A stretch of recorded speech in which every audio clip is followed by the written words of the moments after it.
The Tocharians. Europe's forgotten red-haired civilization lost in the heart of China. In the shadow of the Taklamakan Desert, one of the most inhospitable places on Earth, archaeologists uncovered something that rewrote our understanding of human migration, cultural exchange, and the fragility of civilization itself. They found the remains of a people who should not have existed where they were found. They were unmistakably European. Their DNA, their language, their art all pointing westward toward the distant continent of their ancestors. Yet here they were, in Chinese Turkestan, thriving for over 1,000 years in one of the most remote corners of the ancient world. Their story is one of extraordinary displacement, adaptation, and ultimately erasure. This is the story of the Tocharians. The 20th century had already rewritten history many times over. Wars, revolutions, and scientific breakthroughs had upended certainties that had stood for centuries. But in the early 1900s, Western explorers venturing into the deserts of Central Asia made discoveries that seemed to belong more to a Victorian fantasy novel than to serious archaeology. In the ruins of lost cities, Khotan, Yarkand, Kashgar, and others strung like pearls along the ancient Silk Road, they found manuscripts, paintings, sculptures, and human remains that told a story nobody had anticipated. These objects spoke of a people with Indo-European ancestry living in the heart of what was now China, separated from their westernmost cousins by thousands of miles and countless mountain ranges. The first clue came in the form of language. In 1908, a German scholar named Emil Sieg and his colleague Wilhelm Siegling began examining fragments of Buddhist manuscripts discovered in the region. The text was written in an unknown script, but when they began to decipher it, something extraordinary emerged. The language was clearly Indo-European, the same family that includes Sanskrit, Greek, Latin, Celtic, Germanic, and the languages of modern Europe. Yet it was not Sanskrit. It was not Persian or any known language of antiquity. It was something entirely new to scholarship, and they named it Tocharian, after the Tocharii, a nomadic people mentioned by ancient Greek geographers in the region. The discovery sent shockwaves through the academic world. How could an Indo-European language exist so far east? How had it survived in isolation for so long? The answer lay in understanding one of the great human migrations of the ancient world, a movement of peoples that began somewhere on the steppes of Central Asia and southeastern Europe around 4,000 years ago. The Indo-Europeans, a horse-riding warrior culture, began a series of expansions that would ultimately populate Europe, Persia, India, and beyond. Some groups moved south and east toward what is now Iran and India, developing the languages and cultures that would eventually produce Sanskrit and the great civilizations of the subcontinent. Others moved west into Europe, becoming the ancestors of the Greeks, Romans, Celts, Germans, and Slavs. And some groups, it appears, took a middle path. They migrated eastward along the steppes, through the mountain passes and across the plateaus of Central Asia, eventually settling in the Tarim Basin, a vast depression surrounded by some of the world's highest mountains and filled by one of the world's most terrible deserts. The Tarim Basin in ancient times was not the desolate wasteland we see today. Water from the surrounding mountains created oases scattered across the desert floor, and where there was water, life could flourish. Along these oases grew cities, and between the cities ran the trade routes that would become the legendary Silk Road. The Tocharians settled in this region sometime in the middle of the 2nd millennium BCE, arriving when bronze was still the dominant metal of warfare and when writing systems were only beginning to develop in the Mediterranean world. Little is known about their earliest centuries in the region. They left no great monuments, no inscriptions that proclaimed their presence. But they did leave something perhaps more revealing. They left their descendants, their language, and eventually, their art and literature. By the time our historical sources become clearer, around the 1st millennium BCE, the Tocharians had established themselves firmly in the Tarim Basin. They had become city dwellers, monks, and merchants. They had adopted Buddhism, an Indian religion that was spreading eastward along the very routes of trade that would later bear the name Silk Road. They had learned to paint and carve in styles influenced by both Indian and Persian art. They had built monasteries and temples. And crucially, they had developed a written literature in their own language, something many peoples of the ancient world never achieved. The irony is profound. Here was a people of European descent, living thousands of miles from Europe, in a landscape utterly foreign to their ancestors, writing Buddhist scriptures and meditating in monasteries. Yet they maintained their language, their culture, and their identity. The manuscripts we have from their civilization include Buddhist texts, of course, but also secular works, legal documents, letters, business records, poetry, and fragments of epic literature that hint at a rich oral tradition stretching back to their Proto-Indo-European past. In these texts, we hear voices from across millennia. The voice of a merchant haggling over prices, a scribe carefully copying a manuscript by candlelight, a monk composing verses about the impermanence of existence, a mother writing to a distant son. Yet there is something haunting in these voices, something that speaks not just of presence but of isolation. The Tocharians of the Tarim Basin were surrounded by peoples of very different origins. To their south and west were the Indo-European peoples of India and Persia, but they were separated by geography and increasingly by religion and culture as those civilizations developed their own distinctive paths. To their north and east were the Turkic and Mongolian peoples of the steppes. And increasingly, as Chinese civilization expanded its reach during the centuries of antiquity, to their south lay the growing power of China itself. The Tocharians lived in the spaces between worlds, on the margins of the great civilizations that surrounded them. And then, slowly, imperceptibly at first, those margins began to close. The great empires of the ancient world did not merely compete for resources and territory. They competed for ideology, for religious authority, for cultural supremacy. Buddhism, which had given the Tocharians a profound spiritual framework and connected them to the wider world of Asian civilization, would also, paradoxically, contribute to their gradual disappearance. As Buddhism spread and took different forms in different places, the distinct Tocharian cultural identity began to fade. The Chinese, as their empire grew stronger and expanded its control over the western regions, brought with them their own culture, language, and administrative systems. The Turkic peoples, moving westward from the steppes, brought their own languages and traditions. Gradually, the Tocharian language began to recede, spoken by fewer people with each generation. By the first centuries of the Common Era, it was already becoming a language of the educated elite, of monks and merchants rather than farmers and common folk. The manuscripts we have, the precious fragments that scholars have pieced together from the sands, most of them date from around the 6th to 8th centuries of the Common Era. This was already the twilight of Tocharian civilization, though the people who were writing these texts could not have known it. For them, the monasteries were still being maintained, the trade routes were still bringing prosperity, and their language was still the vehicle for religious and secular learning. But within a few more centuries, it would all be gone. The great cities of the Tarim Basin would be swallowed by the desert. The language would become extinct, known only from those scattered manuscripts buried in the sand, waiting to be rediscovered by archaeologists more than 1,000 years later. What makes the Tocharian story so compelling is not merely that a people of European origin came to live in China. It is that their existence forces us to reconsider everything we think we know about the ancient world. It reminds us that history is not the march of great empires as we know them, but a vast, intricate tapestry of human migration, contact, exchange, and loss. And it reminds us that civilizations we now think of as isolated, China, India, Persia, Europe, were never truly isolated.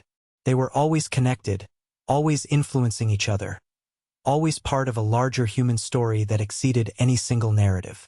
The physical evidence of the Tocharians came to light in remarkable circumstances. In the early years of the 20th century, explorers and archaeologists, often working under the sponsorship of European powers eager for knowledge and cultural artifacts, began systematic investigations of the desert ruins of the Tarim Basin. They found manuscripts preserved in the dry desert air, paintings and sculptures in temples that had been abandoned centuries before, and human remains that told their own stories. Among these remains were skulls and mummies that provided the genetic evidence that would eventually confirm what scholars had already suspected from language and culture. #the Tocharians. Europe's forgotten red-haired civilization lost in the heart of China. Final section, 1,400 words.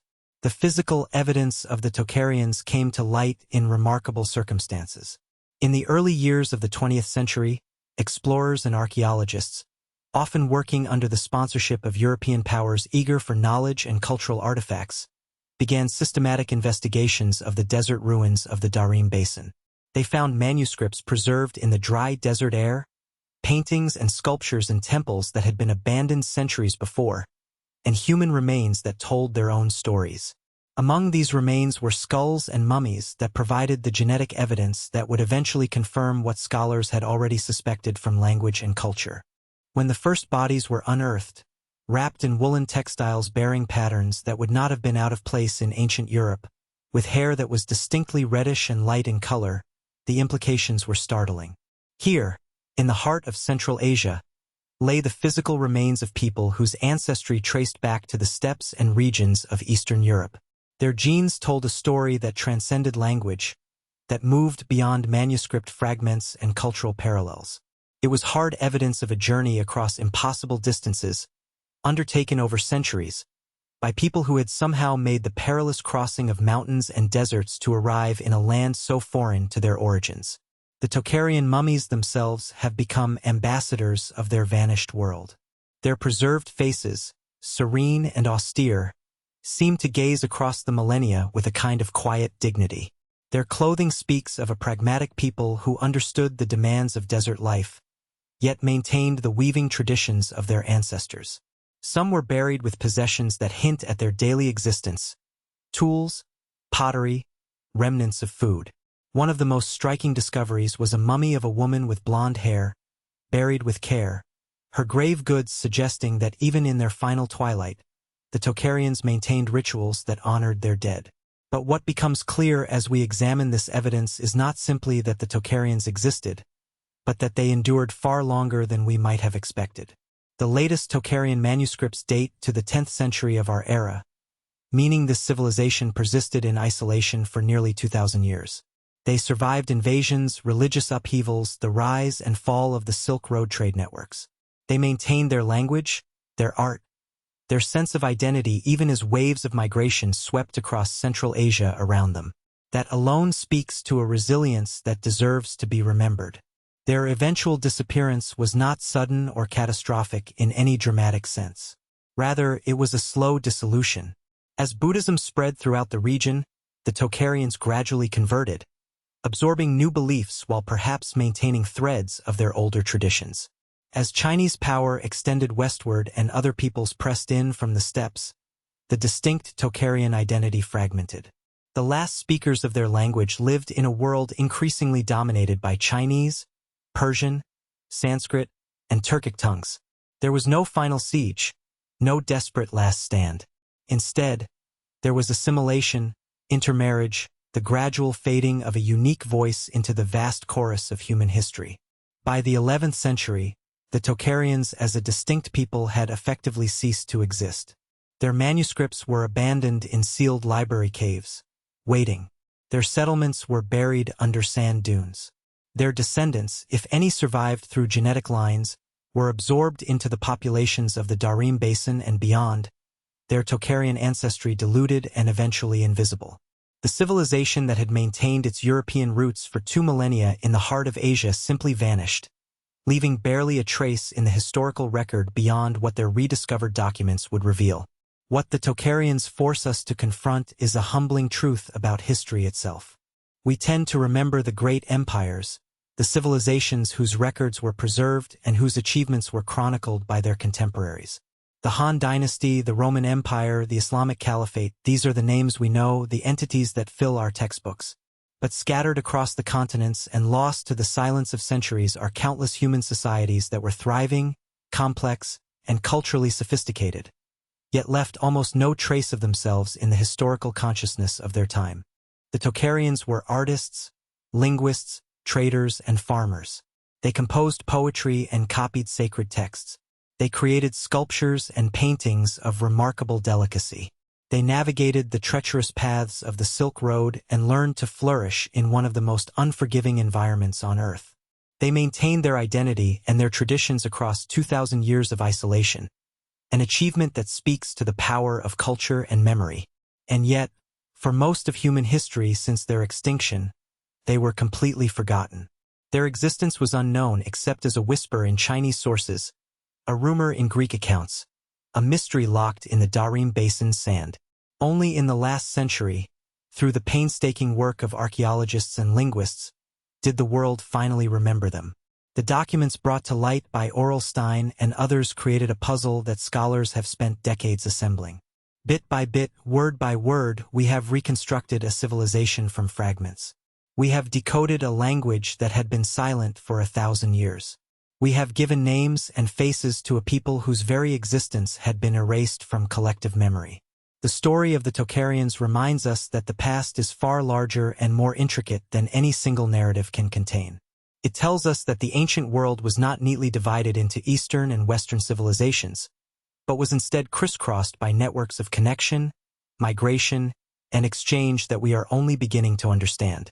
It shows us that somewhere in Central Asia, at the crossroads of continents, a group of people made the extraordinary choice to remain themselves, to hold on to their language and their traditions, even as empires rose and fell around them. Today, when we speak of lost civilizations, we often mean those destroyed by conquest or natural disaster. Pompeii, frozen in ash. The Maya cities reclaimed by jungle. Babylon, conquered and erased from prominence. But the Tocharians represent a different kind of loss. They were not destroyed.